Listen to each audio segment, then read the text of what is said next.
Everyone, Ethan here. So, continuing with the playlist, the periodic table, today I'm going to show you the second row of transition metals. Let's start off with yttrium. Why? I have a piece of pyrite, otherwise known as fool's gold, for its gold color. This little mineral contains very, very small quantities of yttrium in there. So it has trace amounts, which means not a lot.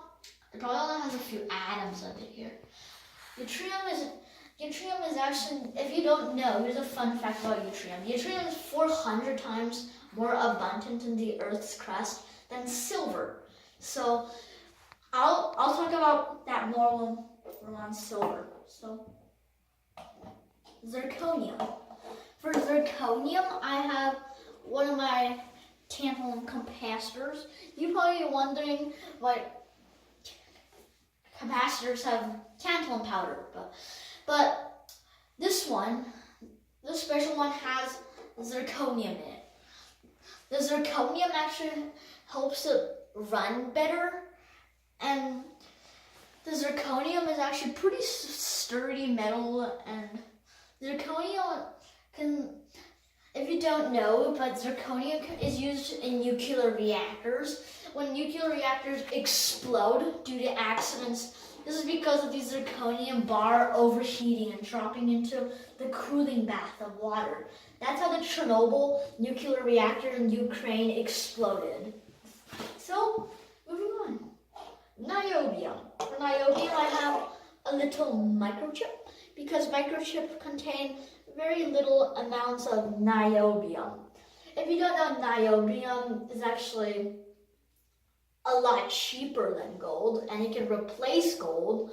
And this material is used in rocket nozzles for the Apollo 11 moon mission, because niobium can stay solid at extreme temperatures. It can handle temperature changes very quickly. Molybdenum.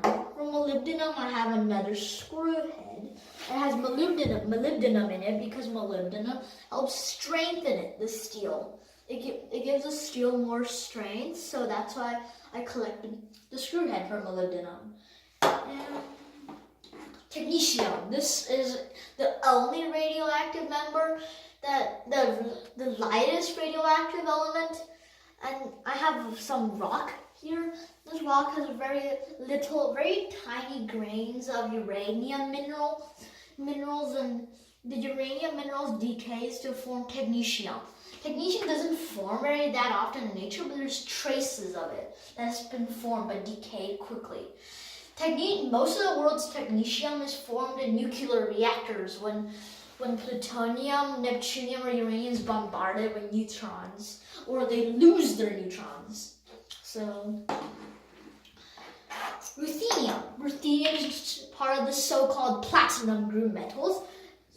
So, if you can see, ruthenium belongs to these 6 groups of noble metals, which means they're very unreactive and they're very good catalysts for reactions to occur.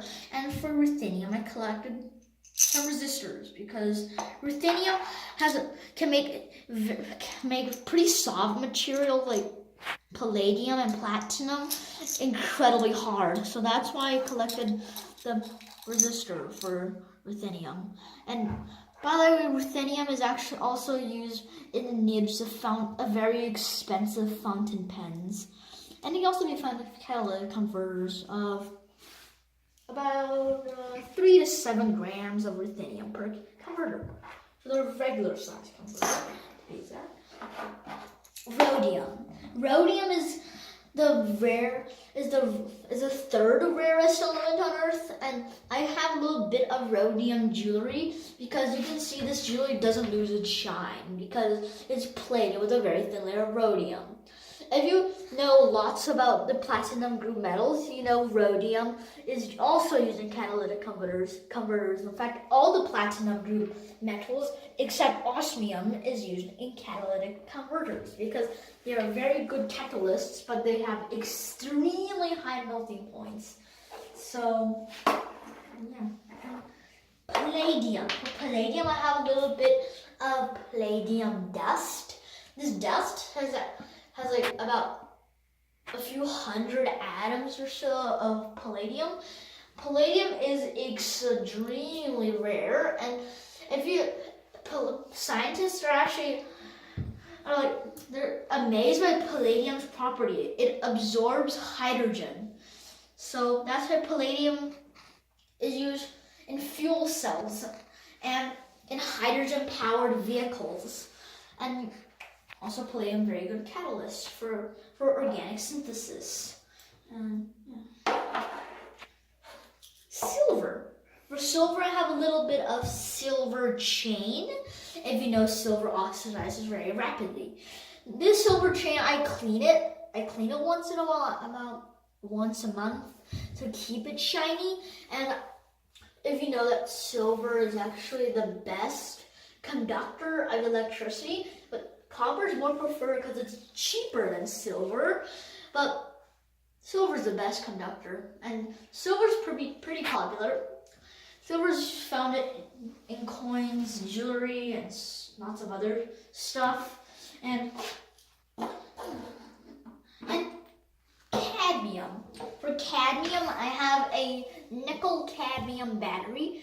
If you know, cadmium can be made into very brightly colored paints, such as cadmium yellow and cadmium red. Cadmium yellow is basically cadmium sulfide. When cadmium reacts with non-metals, it can produce vibrant pigments, and the pigments are mixed with oil and a solvent, and it produces paint.